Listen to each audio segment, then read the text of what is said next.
Good afternoon, everyone. Before beginning my presentation, I'd really like to congratulate Nikki and the team on the inspired idea of a virtual conference, enabling so many of us as assistants to increase our personal development. Despite my nervousness, which you'll most probably see and hear, I really am delighted to be playing a part in this. So, being proactive, or in our case, a proactive assistant. What does that really mean? I guess that the best way to understand what being proactive is to actually understand the meaning of the word. So I Googled it. Proactive, of a person or action, creating or controlling a situation rather than just responding to it after it has happened. So if I were to ask myself, am I proactive as an assistant? Without a beat, I would say yes. I always was trying to be the best assistant. I was always trying to do the best for my manager and my team, thinking ahead with daily tasks and being a real team player. When my manager had a request, I would always be there with a solution, an answer. So the above I really thought applied to me. And for the most part, I guess it did. But my recent journey has really changed my personal opinion and my personal view on what being proactive means. And that journey I'd like to share with you today. So let me explain a little bit about my journey and how it led to me being where I am today, speaking with you. I'm a good assistant. In fact, until about 4 years ago, I really did not think there was anything that I needed to change. I've been working as an assistant for over 20 years, from everything when I started out as a typist at the V&A Museum, continuing my career to the Director of Administration at Thomson Financial. I liked my teams, I liked the roles and my employers, well, for the most part anyway. Sure, it wasn't perfect, but most of the things that I would want to change, like assistant-specific training, assistant recognition, defined career paths and better pay, were not in my remit to alter, or so I thought. So, with that thought in mind, I'd like you to think about this. Would you like to see more specific training for our roles as an assistant? Do you want to have more formal recognition for what you do as an assistant? Would you like there to be more defined career paths within the administration function? In fact, I have no doubt, I have no doubt that most of you just want people to actually understand what we do as an assistant, as the average Jane or Joe really has no clue. And if we are really being honest, if someone were to ask us what we do, if we are still not just saying, I am just an assistant, we are really not articulating it clearly. But that's just the way it is for assistants, right? Yet, we all want training. We all want group visibility, career development, career paths, progression and recognition. How will this come about? At BlackRock, we wanted those same things, more training specifically for assistants, a group voice and visibility, along with some really big asks, defined career paths and formal recognition for our roles. There was a lot of talk between the assistants about what we wanted, but no real means of executing that change. Word got back to HR and they hosted a meeting with a few assistants and talent management. Having heard our thoughts and feelings, they suggested that we should use our existing PA network to support the goals that we wanted to achieve. Now, to be honest with you, the PA network at the time was not what you would call productive or proactive. It was a chance to get together, have a bit of a moan, have a bit of a chat, but no practical ideas really came from it. So there was the challenge. We had to start the change with ourselves. But how would we even do that? Revamping a network was not my idea. In fact, I wasn't part of the existing London PA network. I was asked to join and chair the existing network by another assistant. Now, at the time, I sat on the steering committee of our women's network, so I guess I had some knowledge of how a steering committee ran and how a network would function. But to run one specifically for assistants, all eyes were on me, and that was really scary. This was new and a different kind of proactive, and one I had never even thought of being. How could I go about delivering on asks, ones that I knew were so important to assistants, as I was an assistant and they were important to me? I had to do more than peek over the top. I had to leave the box, leave my comfort zone. Where would I even begin? I knew what assistants wanted: more networking, more training, more visibility, clear career paths, but we would not be able to provide any of that without company support. But how could I get a company to buy into all of this? No one gives money to support people having a drink and a chat how bad things are. So I had to start from a different angle: the companies. What would an engaged, motivated, knowledgeable workforce bring to an organisation? How would our training, our behaviours and attitudes affect those we supported, our managers, those we worked alongside? If we raised the bar, what effect would that have? I needed to start thinking strategically. Like Misty Copeland taking that leap, I had to break new ground and take that leap too. With a new committee of assistants on board, we put ourselves in the company's shoes. We set our minds as if we were the CEOs and what we would want from our workforce and what we could provide to support them. Our steering committee consisted of assistants from across the EMEA region. We were no longer London specific. Regionally, we were EMEA. So we wanted to ensure that we had assistant participation from all of those regions. We modelled ourselves on the company's other successful networks, their structure, executive support, branding, and also how they communicated. We were previously known as the PA Network. In a company full of acronyms, our acronym was PAN. Connotation, very negative. Down the pan, not very great. All our other networks were more positive, like our women's network, WIN, or our families network, FAB. We needed an acronym that would resonate with assistants and with managers. So we came up with a new identity, ACE, Assistant Community EMEA. This gave all the right connotations, top of the class, best in the pack. We then just had to live up to it. Many of you who work in large organisations will understand the importance of brand, and a lot of emphasis is put on it and making sure that is used correctly. Logos have to be approved to be used on our intranet site and on emails. It took us 3 months to get agreement that we as an assistant network should have a formal logo. Why did we persist and insist on having it? Having an authorised logo, like the other networks, would help us garner support, not only from our managers, who would see that we had the company's backing by having a formal logo, but also from assistants.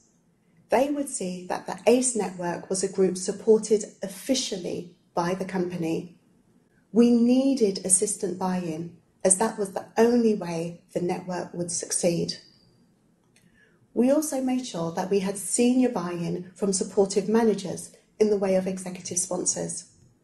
These sponsors would ensure that ACE would have a voice at the meetings where assistants would not normally have their voice heard, such as weekly MD meetings or local or regional offsites. They also served as a sounding board for us, helping us to ensure that what we communicated was communicated in a language that managers would understand. What did we then do?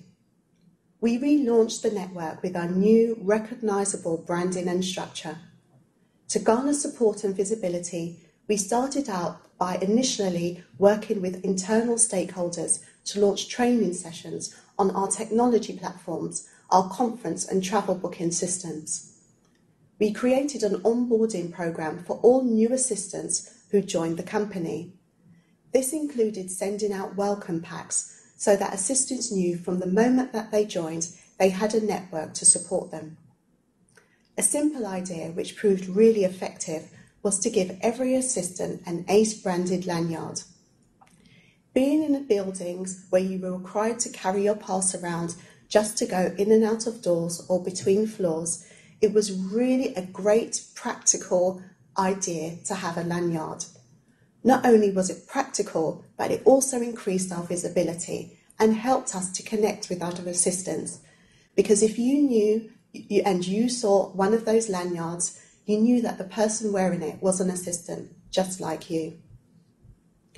We sent out newsletters which had information regarding our upcoming internal and external events, social media articles and best practice tips.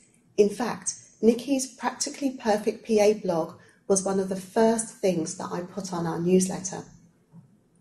We created our own internal intranet page to enable assistants easy access to documents that we need to use on a day-to-day basis. We also recorded our speaker sessions and training sessions so that assistants who missed those sessions could go back and watch them at a later date.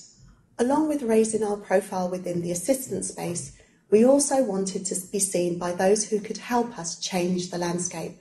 So we launched guest speaker sessions. These sessions had senior leaders as guest speakers, and their talks were specifically aimed at assistants. We had sessions such as Behind Every Leader. This was hosted by a senior leader, and they spoke about the importance of the synergy and relationship between managers and their assistants. Knowing Black Rock. These were business area sessions. Working in large organisations, we have many business areas, and we might know the name, but we don't necessarily know and understand what they do. These sessions helped us to understand what they do, enabling us to then understand our teams and the synergies across teams. ACE Spotlight. Facilitated Q&A sessions with board members of Black Rock, with assistants having the ability to submit questions in advance so that they could get answers that they really wanted to hear. With each session, not only did assistants gain understanding about the company, but we also gained that important thing, visibility. Managers started to reach out to us wanting to be guest speakers. Last year, we opened up some of our sessions to graduates and analysts within the company who, just like assistants, were not often given the opportunity to hear from such leaders. With the company seeing our efforts to raise the bar and our own standards, a year after launch, we were able to secure funding as a network. Now, up until that point, any costs had come out of individual bosses' pockets. They were taking that money from their business areas, but in that way they were showing us support. Networking. We held our first network event in May 2014. It was quite small and a really simple idea really. Meet with other assistants face to face. Assistants who we speak to daily over the phone or via email but have never actually met and connected with. From this, the ACE Connects brand was born. We wanted ACE Connects to help assistants not only to connect with one another and to see one another face to face, but also to have the ability to share ideas, discuss issues and work on change amongst ourselves, our individual organisations and across the industry as a whole. Nikki was our first guest speaker when we formally launched ACE Connects later that autumn. Our efforts to connect with our colleagues who work for our client businesses did not go unnoticed. Thanks to a great write-up by Nikki on the Practically Perfect PA blog about the event, one of our regional CEOs circulated an email to the Global Executive Committee highlighting how we were supporting the business and acknowledged that how, as assistants, we are the ones that open doors to clients by building relationships with our counterparts. So, with all the asks that I mentioned that we had in the beginning, What have been the results? Well, today, ACE works across EMEA to support assistants. We have a company where we now have a group visibility, not just as an individual one-to-one to a manager. In fact, I went on our intranet page recently and ACE is listed under the internal networks, so you can now select ACE as one of the networks that you support alongside our other networks here at BlackRock. Now, that is progress. Last year, we launched our very own bespoke training programme for assistants, the ACE Executive Presence Programme. This programme, which is run over 3 months, supports assistants who want to aim to work at a more senior level. The course is sponsored by HR, it's open to all of our assistants across EMEA, and we've already had requests to see if we can roll this out to the US. We are also now working on plans on how to have a formal process in place to provide manager training for those who are new to having an assistant. As you know, many managers do not have their own assistants until they reach director level, and then they really have no idea what to do with them. We have started discussions to have a mandatory training session included in our current manager onboarding programme. This will aim to support those managers and also the assistants. Not only has ACE benefited assistants, but managers and stakeholders who want to engage with the assistant community across the region now reach out directly to the ACE Steering Committee when they need support. On things like introducing technology rollouts or on changes in reporting policy, they reach out to ACE because they know that we can connect with all of the assistants across the region. While we now have the power of a collective voice, we have gained visibility within the organisation as a group. Assistants know that they can reach out to ACE for advice, training, help and support. On a personal level, what has this meant for me? Yes, a lot more work, there's no denying that, but not necessarily a lot more hours. Many fear that they will just not have the time to be proactive, but the extra time that you spend is certainly not forgotten when you see the benefits. Now I really do feel proactive, not just in my role of supporting my manager or my team, but of my profession as an assistant. In 2015, my work on ACE was recognised by my company here at BlackRock as I received a Global Principles Award. Last year, I was also proud to have been nominated for and to have received a Rising Star Award by We Are the City. Alongside the recognition both internally and externally, I've been able to work alongside some other great assistants who are trying to change the landscape, not just for themselves, but for others. Stepping out of my comfort zone and being proactive as an assistant has provided me with opportunities such as this to speak with all of you, but also as the ones shown here on screen, speaking with assistants at the PA show, at the Assist conference, and for the EPA Banking and Finance conference. It's also been really great to see other assistants who are taking steps, no matter how small, to step out of that box, to step out of their comfort zone and make changes in their worlds. I am most proud of the fact that assistants who graduated from our Executive Presence programme last year were able to host and run the programme this year. Knowing that a course that we created has enabled other assistants to grow so much is a reward in itself.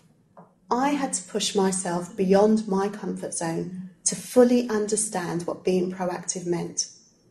Not only has doing so supported others, but I have grown, and I really didn't set out to do so. It just kind of happened. I have been inspired, I have been challenged, I have been overwhelmed, and at times too, I have seen the benefits. I came across this quote which embodies everything I believe in. You can't be what you can't see. These people here, among others, have inspired me to proactively support my profession for my own personal development, but also for that of others. They have paved the way, allowing me to see what I could be if I just tried. We can be proactive and we can change attitudes, but my journey has made me realise that change starts with us.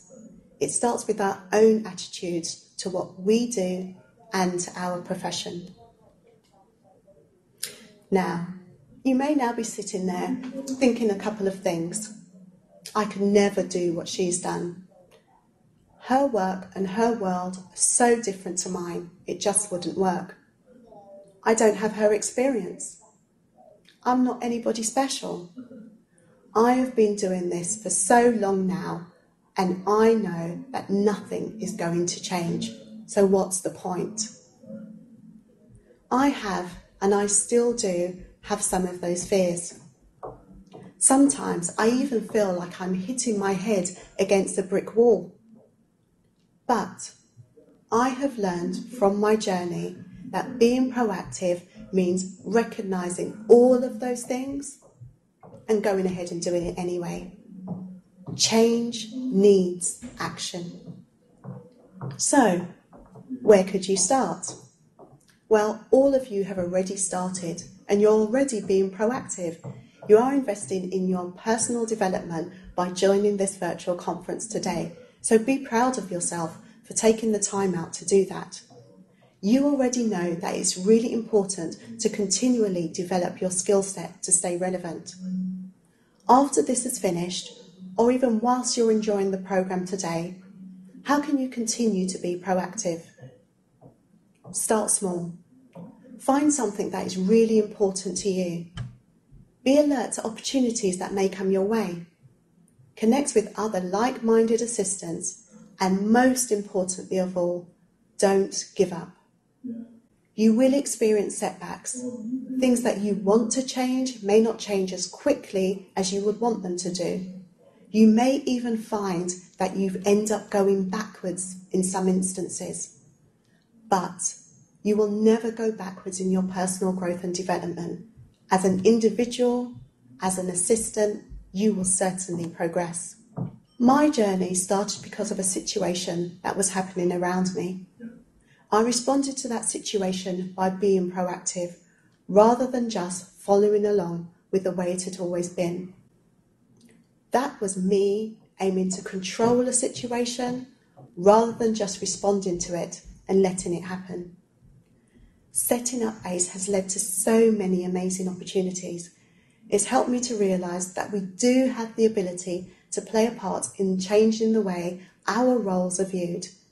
But we have to take that leap, step out of our box and not just continue to settle. We have to view our roles as important, because if we don't view our roles as important, how can we expect anybody else to do the same? I really hope that my presentation to you today has highlighted how you really can be proactive. If we all participate as individuals, within our organisations and in the industry as a whole, we can bring about change. Without the help of Nikki and others, I would not be able to do what I do.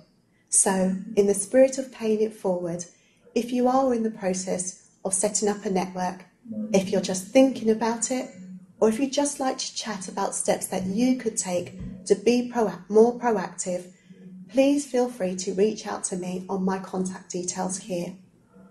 Thank you so much for joining me today, and I do hope you enjoy the rest of the programme.